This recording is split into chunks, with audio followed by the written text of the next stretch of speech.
இயேசு கிறிஸ்துவில் மிகவும் பிரியமான சகோதர சகோதரிகளே, புதுக்காலம் 17வது ஞாயிற்றுக்கிழமையிலே உங்களுக்கு எனது ஜெபத்தையும் வாழ்த்தினையும் உரித்தாக்கிக் கொள்வதிலே மகிழ்ச்சி அடைகிறேன். உண்மையிலேயே ஒவ்வொரு வாரமும் இந்த மறைவுரை கொடுக்கின்ற பொழுது மற்றற்ற மகிழ்ச்சி அடைகிறேன். காரணம், இந்த யூடியூப் சேனலிலே மிகவும் சிறப்பாக பல பேர் உங்களுடைய கருத்தினை நீங்கள் பதிவிட்டு வருகிறீர்கள். அது மட்டுமல்ல, தந்தையே எங்களுக்காக மட்டுமல்ல, எங்கள் பிள்ளைகளுடைய படிப்பிற்காக, எங்கள் குடும்ப தேவைகளுக்காக, குடும்பம் கஷ்டம் தீர ஜெபித்துக் கொள்ளுங்கள் என்ற கருத்தினையும் நீங்கள் பதிவிடுகிறீர்கள். உண்மையிலே உங்களுக்காக ஜெபித்துக் கொண்டேன். வருகிற நாட்களிலும் உங்களுக்காக உருக்கத்தோடு வேண்டிக் கொள்ளுகிறேன்.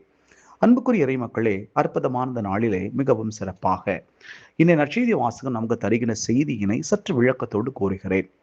அதாவது, இந்த நற்செய்தி வாசகத்தை வாசிக்கின்ற பொழுது ஏறக்குறைய பல ஆண்டுகளுக்கு முன்னால் நான் பார்த்த ஷிண்ட்லர்ஸ் லிஸ்ட் என்ற ஒரு திரைப்படம் எனக்கு ஞாபகத்துக்கு வருகிறது.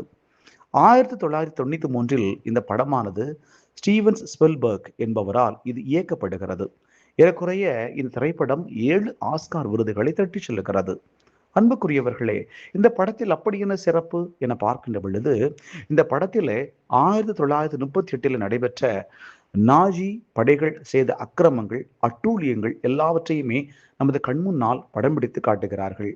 ஏனென்றால், இந்த நாஜி படைகள் போலந்தில் உள்ள இந்த யூத மக்களை கொத்து கொத்தாக பிடித்து கொண்டு போய் கொல்ல ஆரம்பிக்கின்றார்கள்.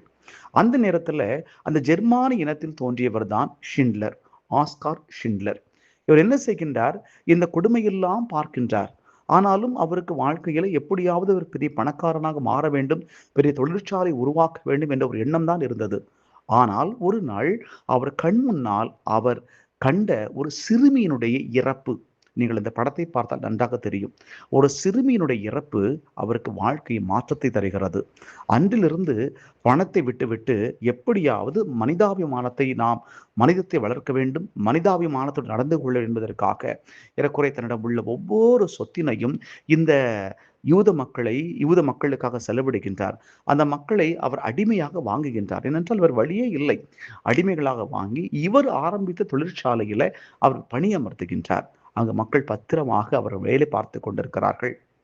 இறுதியில் பார்க்கின்ற பொழுது அவர் தன்னிடமுடைய எல்லா சொத்தினையும் இந்த யூத மக்களை காப்பதற்காக அவர் விற்றுவிடுகிறார். அன்புக்குரியவர்களே, இன்று கூட யூத இனத்திலே ஷிண்ட்லர்ஸ் ஜூஸ் என்று ஒரு சில மக்கள் இருப்பார்கள். காரணம், ஷிண்ட்லரால் காப்பாற்றப்பட்டவர்கள். ஆகவே இந்த உலகத்தில் உள்ள சொத்துக்களை விட மனிதமும் மனிதாபிமானம்தான் முக்கியம் என்பதை வாழ்ந்து காட்டியவர் ஷிண்ட்லர். இந்த நாளிலே இந்த நற்செய்தி வாசகத்தை வாசிக்கின்ற பொழுது மிகவும் சிறப்பாக நாம் 3 உவமைகளை பார்க்கின்றோம். முதலாவது உவமை, அதாவது ஒரு புதையல் உவமை. ஒரு மனிதன் ஒரு நிலத்திலே ஒரு புதையலை பார்க்கின்றான். பார்த்துவிட்டு அதை புதையலை மூடிவிட்டு என்ன செய்கின்றான்? ஓடோடி சென்று தன்னுடைய எல்லா சொத்துக்களை எல்லாம் விற்று அந்த ஒரு புதையலுக்காக அவன் அனைத்து சொத்துக்களையும் விற்று அந்த நிலத்தையே வாங்கி விடுகின்றான். இரண்டாவதாக பார்க்கின்றோம், ஒரு விலை உயர்ந்த ஒரு முத்தை ஒரு மனிதன் கண்டுபிடிக்கின்றான். அந்த முத்தை வாங்குவதற்காக தன்னிடமுடைய எல்லா சொத்தையும் அவன் விற்று அந்த முத்தை வாங்கி கொள்ளுகின்றான். இந்த நேரத்தில் நமக்கு கேள்விகள் வரும். அப்படி என்ன ஒரு புதையல் அது? அப்படி என்ன ஒரு முத்து அது? இந்த உலகத்துல அவ்வளோ பெரிய முக்கியத்துவம் வாய்ந்ததா? ஆம் பிரியமானவர்களே, அந்த புதையலும் அந்த முத்தும் வேறு ஒன்றுமே இல்லை. 3ஆம் ஊமையானது அதற்கான விளக்கத்தை கொடுக்கிறது. அந்த புதையலும் அந்த முத்தும் வேறு ஒன்றுமில்லை, அதுதான் விண்ணரசு, இறையரசு, இறைமகன் இயேசு கொண்டு வந்த இறையாட்சி என்பதை நாம் மறந்துவிடக்கூடாது.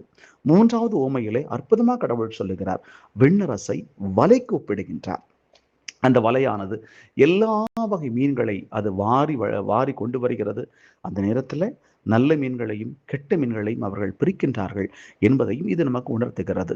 இந்த சூழ்நிலையில நாம் கொஞ்சம் ஆழமாக சிந்தித்து பார்த்தோமே என்றால், அன்புக்குரியவர்களே, இறைவனுக்காக, இறையாட்சி என்ற செல்வத்திற்காக யாராவது அவர்கள் தங்களுடைய செல்வத்தை இழந்திருக்கிறார்களா என பார்க்கின்ற பொழுது ஆம், இழந்திருக்கிறார்கள்.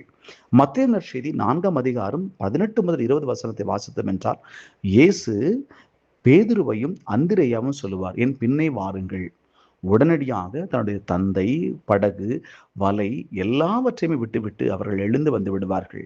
அதே போல அதே மத்தேயு 4ஆம் அதிகாரம் 21, 22 வசனத்திலே யாக்கோபையும் யோவானையும் இறைவன் அழைப்பார். அவர்களும் அவ்வாறு எல்லாவற்றையும் விட்டுவிட்டு அவர்கள் வந்து விடுவார்கள். அதே போல மத்தேயு நற்செய்தி 9ஆம் அதிகாரம் 9ஆம் வசனத்துல மத்தேயுவை அழைப்பார். அதாவது சுங்க சாவடியில் பணியாற்றி கொண்டிருந்த மத்தேயுவை அழைக்கின்ற பொழுது உடனடியாக அவர் மறுபேச்சு பேசாமல் தன்னுடைய எல்லா வேலைகளை விட்டுவிட்டு அப்படியே இறைவனை பின்பற்றி விடுவார்.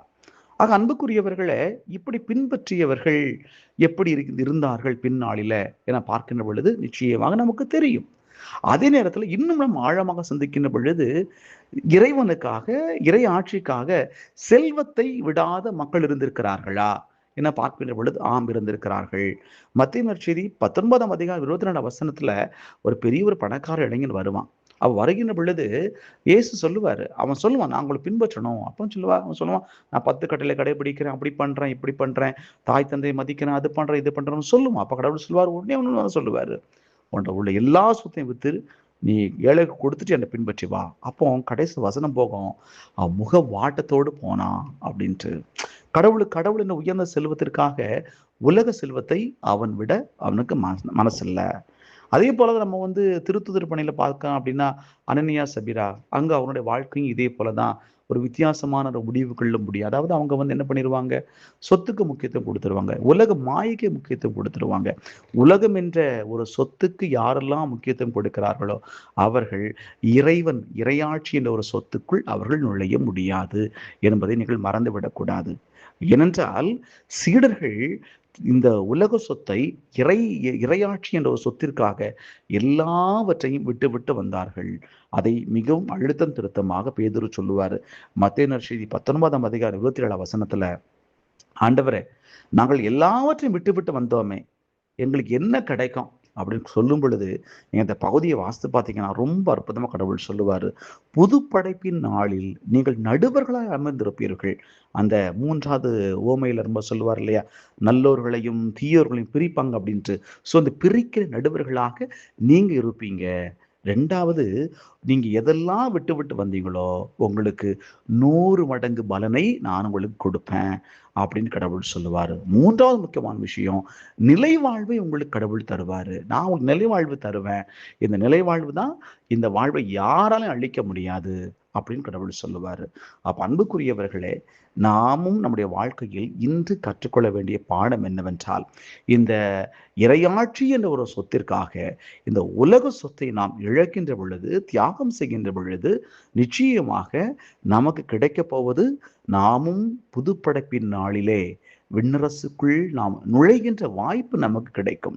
2வது, எதையெல்லாம் இறைவனுக்காக நாம் தியாகம் செய்தோமோ அதையெல்லாம் இறைவன் நமக்கு 2 மடங்காக திருப்பி கொடுப்பார். 3வதாக, இறைவன் ஒரு உன்னத நிலை வாழ்வு நமக்கு தருவார்.